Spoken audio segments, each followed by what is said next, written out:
Olá pessoal, tudo bem? Hoje o nosso conteúdo é sobre o Estado Novo, que é do período compreendido entre 1937 a 1945, também conhecido como a Era Vargas. Então, logo após que Getúlio Vargas decretou o Estado Novo, realizou, o anúncio de uma nova Constituição brasileira. Então, o anúncio de uma nova Constituição para o Brasil. Essa Constituição, na época, ficou conhecida como Constituição Polaca, que foi a Constituição de 1937, que veio reafirmar vários argumentos e vários dispositivos, que alargaram os poderes do presidente e acabaram com os partidos políticos que disputavam, então, com Vargas o poder legislativo. Foi então que, além então de desmobilizar os partidos políticos do país, Vargas também reforçou o apoio, ao regime que iria fortalecer o tom populista, e intermediatista na sua relação com os trabalhadores. Essa efetivação dos direitos trabalhistas e a propaganda positiva, então, dedicada ao governo, logo surtiu efeito, uma vez que a gente observa que há várias manifestações de oposições, mínimas ao Estado Novo de Vargas, que era aceito, então, quanto líder, acreditando que esse líder seria capaz, um líder capaz e necessário para combater, então, a ameaça comunista e promover o desenvolvimento social do Brasil. Foi então que, a partir do surgimento desse Estado Novo, surgiram novas combinações de setores econômicos, como agências responsáveis, pela regulamentação de algumas atividades. Como, por exemplo, a gente pode destacar o investimento na indústria pesada, bem como a Fábrica Nacional de Motores, a Companhia Siderúrgica Nacional, a Companhia do Vale do Rio Doce e a Hidrelétrica do Vale de São Francisco, que eram algumas estatais que iriam abrir as portas, então, a partir do surgimento do Estado Novo. Então, Vargas criou um departamento de imprensa também, e propaganda, que era a DIP, esse órgão ele tinha como principal função enaltecer, os efeitos do governo através de cartazes, através de propagandas, notícias e também de imagens enaltecedoras, então, do governo Vargas. Por outro lado, esse mesmo órgão, ele promovia censuras a alguns materiais, como, por exemplo, algumas manifestações artísticas que criticavam esse Estado Novo. Então, a DIP, ela era causadora de algumas censuras a esse material que não vinha condizer, com os interesses do Estado Novo. Então, fortalecendo o elo com a classe trabalhadora, Vargas ele oficializou uma jornada de trabalho de 44 horas semanais, criou também a carteira de trabalho e determinou o salário mínimo para o trabalhador. Por meio, então, dessas facetas, dessas ações, ele também buscava desmobilizar qualquer possibilidade de insatisfação contra o regime novo, contra esse Estado Novo. Então, para muitos trabalhadores, o ditador, era visto como um agente dos seus interesses e também defensor das necessidades dos menos privilegiados. Então, devido a essas facetas, esse fortalecimento com a classe trabalhadora.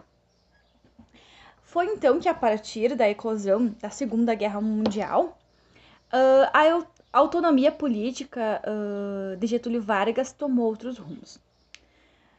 Antes disso, como Getúlio Vargas era um político muito habilidoso, ele demonstrava, favor ao regime nazista e, ao mesmo tempo, em que preservava relações com o governo norte-americano. Então, a partir da eclosão da Segunda Guerra Mundial, o posicionamento neutro de Getúlio Vargas logo se tornou insustentável.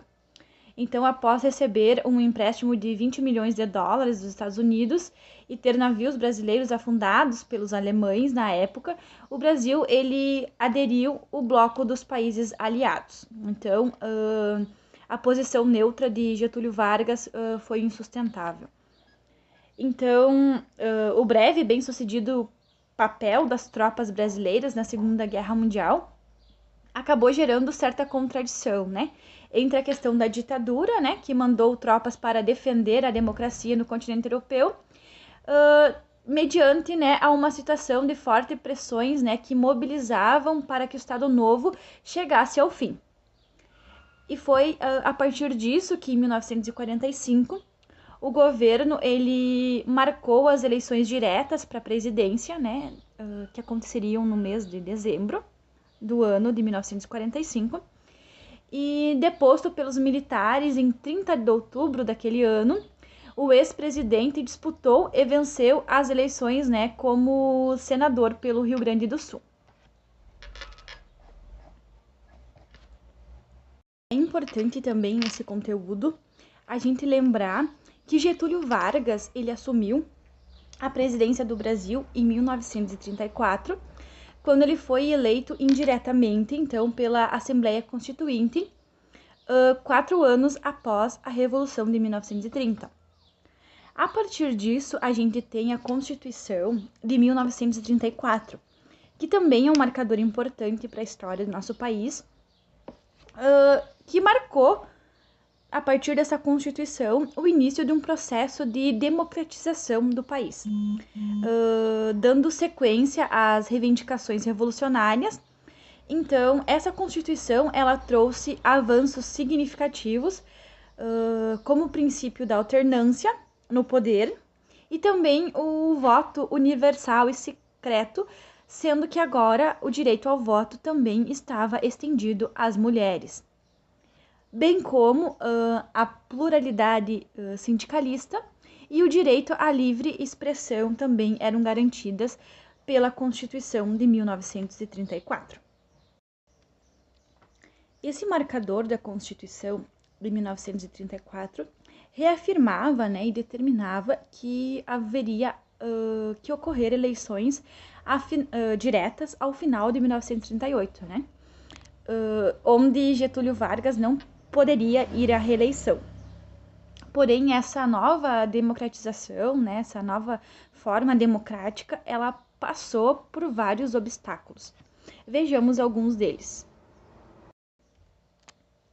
Desde o fim de 1935, então havia um clima de efervescência no Brasil, né?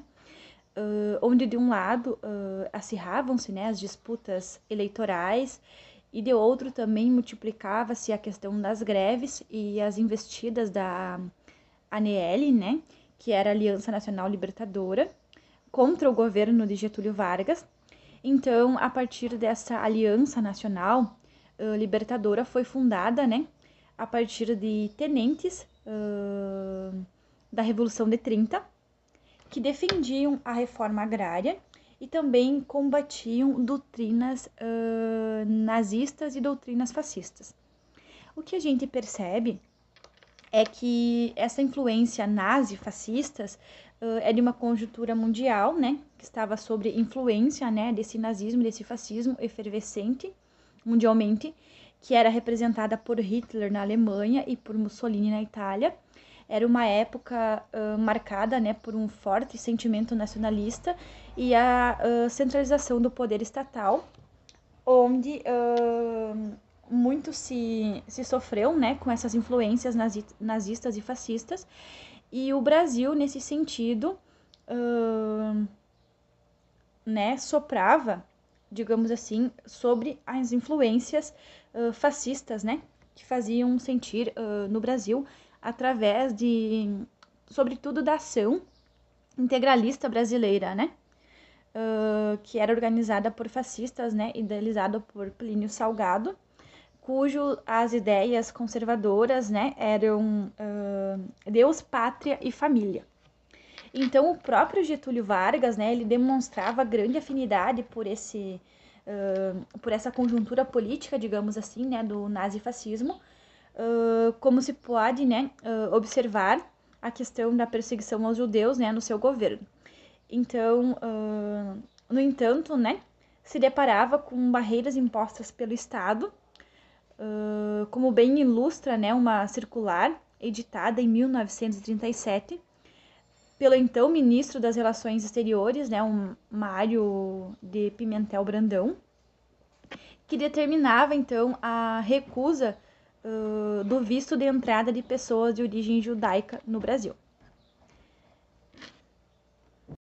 Foi a partir dessas características, dessas novas concepções, desses novos acontecimentos, que houve uma forte concentração no Executivo Federal, né, do poder, em curso, né, desde o fim de 1935, com a hierarquia militar e com setores das oligarquias, que criaram, né, novas condições para um golpe político de Getúlio Vargas em 10 de novembro de 1937, inaugurando, né, um dos períodos mais autoritários da história do país, que viria a ser conhecido como esse Estado Novo, que a gente comentou acima.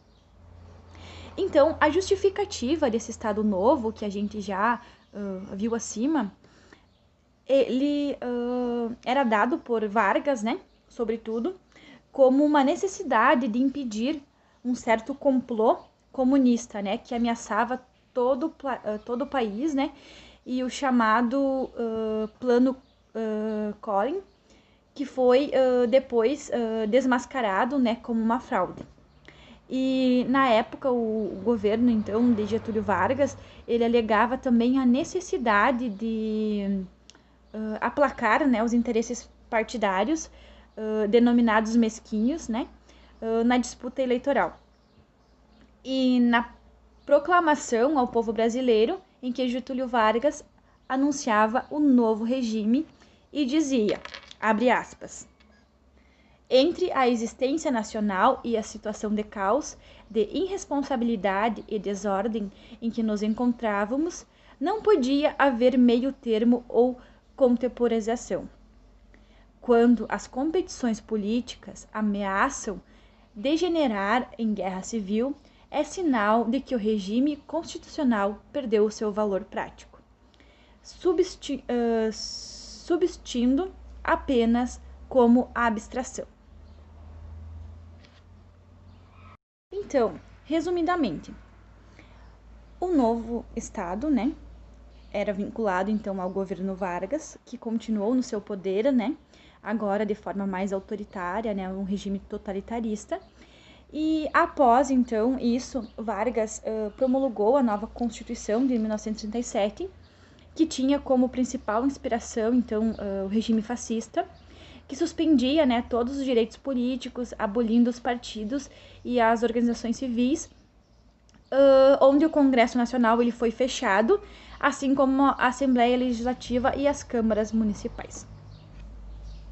Bem como também, né, relembrando que a gente já viu acima, a censura à propaganda, né, toda essa questão do cenário ideológico, né, que foi criado pela DIP, né, pelo Departamento de Imprensa e Propaganda.